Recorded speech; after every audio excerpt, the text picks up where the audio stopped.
tarde. Bom, hoje vamos falar sobre os maiores benefícios que vieram quando os seres humanos foram capazes de produzir e conservar o fogo. Dominar o fogo deve ter sido uma tarefa muito perigosa e difícil, talvez relacionada com seres ou forças sobre-humanas. Muitos povos possuem lendas sobre a origem do fogo. A descoberta que seguiu o domínio do fogo e a cocção dos alimentos já no final do Paleolítico, com a fabricação de objetos e cerâmicas que serviam para o armazenamento de cocção de alimentos. Homens e mulheres realizavam fermentação de sucos vegetais, a curtição de peles e tingimentos de fibra. Aos poucos, os humanos foram conhecendo fórmulas práticas de uso comum referentes à cocção, fermentação, curtição, tingimento e liquificação, que compõem uma primitiva química utilitária que são facilitadoras na transformação de uma substância em outra. Bom, para saber mais sobre o assunto, vamos chamar Isabela Dias.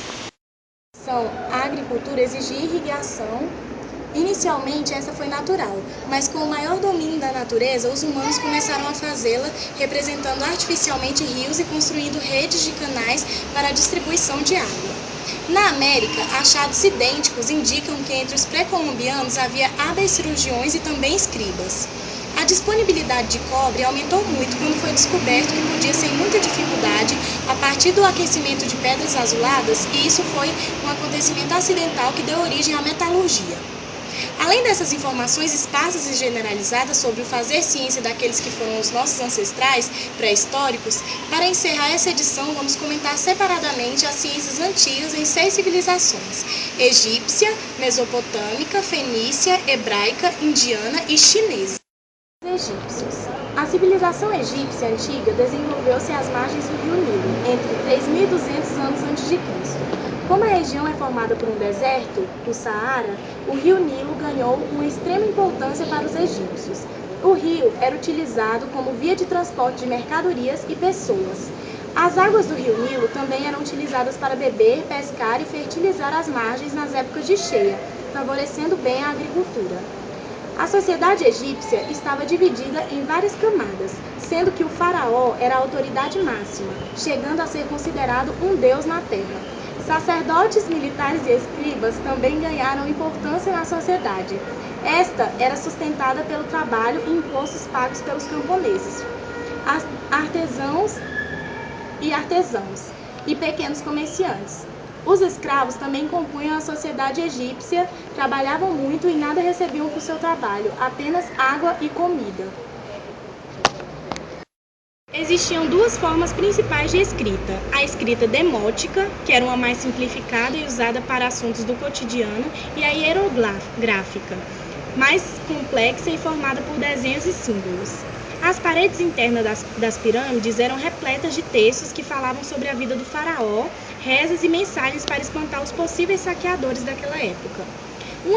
Uma espécie de papel chamado papiro também era utilizado para registrar os textos.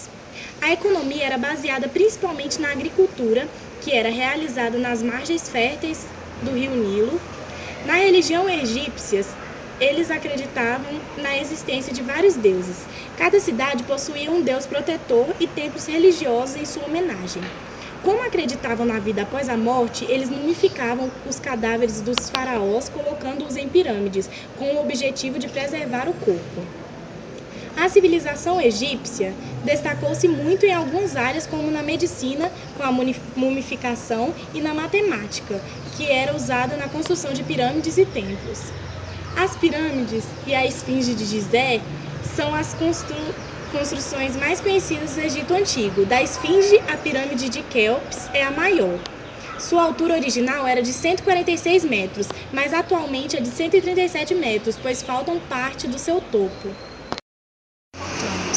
A palavra Mesopotâmia significa terras entre rios. Essa era uma das características da região delimitada entre os vales dos rios Tigre e Eufrates e ocupada atualmente pelo território do Iraque. A Mesopotâmia estava inserida numa região de solo bastante produtiva. Foi na Mesopotâmia que, por volta do 4º milênio a.C., que surgiram as primeiras civilizações. Haviam cidades-estados dotadas de total autonomia política e econômica. A economia desses povos era baseada principalmente na agricultura. Cultivam trigo, cevada, linho, gergelim, etc. Havia também uma atividade comercial realizada através de trocos e uma vez que a moeda ainda não era utilizada. Outra atividade que realizavam essa criação de animais bastante desenvolvida, os mesopotâmicos eram povos politistas, sua organização política era baseada na centralização do poder. Os principais legados deixados pela civilização mesopotâmica foram a escrita cuneiforme, criada a partir da necessidade de contabilização dos tempos, e o Código Hammurabi, considerando o primeiro código de leis de atualidade. O ano babilônico, em 2000 a.C., tinha 360 dias, divididos em 12 meses. Vários povos habitaram a região da Mesopotâmia. Podemos destacar os principais: sumérios, habitantes do sul da Mesopotâmia. Esses povos construíram grandes complexos de irrigação e drenagem de água, além de desenvolver a escrita cuneiforme e ter construído as primeiras cidades da história da humanidade.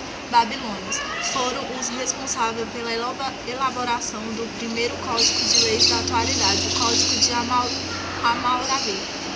Os babilônios também construíram os jardins suspensos da Babilônia, considerando uma das 7 maravilhas do mundo antigo.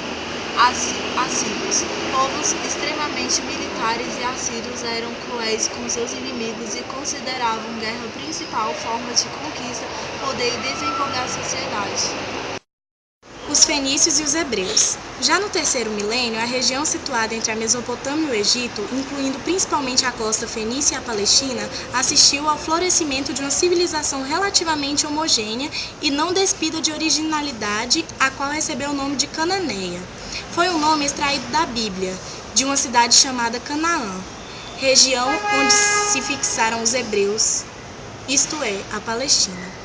Devemos creditar aos fenícios a primeira escrita alfabética, uma das mais geniais criações da humanidade, que conta com uma redução dos sinais gráficos para apenas 30 letras, ao invés dos símbolos existentes nas outras escritas. Os fenícios foram grandes comerciantes e navegadores, tendo fundado colônias do norte da África e da Espanha. Seus barcos apresentavam requinte de construção, principalmente no que se referia às vedações e impermeabilizações. Sobre a ciência hebraica, as referências são quase exclusivamente da Bíblia. E em Israel encontramos 2 sistemas de numeração, o decimal e o sexagemal. A língua usada era um dialeto cananeu. A Bíblia está escrita em hebraico e algumas partes em aramaico. A antiga ciência hindu. Existia antigamente uma cultura no Vale do Rio Indo. As inscrições encontradas nesse local são ainda indecifráveis e pouco se sabe sobre os conhecimentos científicos de que dispunham os hindus.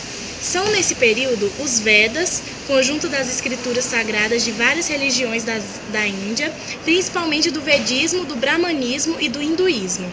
Sânscrito era uma língua de cultura e de relação, dispersando-se por todo o território hindu em diversos dialetos. Os adeptos do hinduísmo acreditavam que suas páginas tenham sido ditadas por Brahma. Buda se destaca por propor uma filosofia moral difundida também em sânscrito. A filosofia budista, entre outros interesses, buscou explicações para problemas científicos. Formulou uma teoria atômica primitiva. Há informações de que a aritmética hindu, que se usava há 300 anos antes de Cristo, tinha um sistema de numeração do qual derivou o que usamos hoje, com denominação equivocada de numeração arábica. Antiga ciência chinesa. No Vale do Rio Huanghe, ou Rio Amarelo, desde o terceiro milênio se desenvolveu uma civilização agrícola neolítica. Os utensílios de cerâmica pintada encontrados indicam conexões com outras civilizações asiáticas. Assim começou a civilização chinesa, que, em função das características geográficas da região, foi desde o início muito mais dedicada à agricultura do que à criação de rebanhos. A escrita chinesa foi inventada há 1500 a.C., quando os fatos e os feitos eram registrados pelos escribas reais.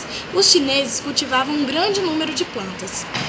sábios e eruditos formaram escolas políticas buscando intervir na solução de conflitos sociais e nas guerras. Duas delas merecem destaque, a de Moti e a dos legistas.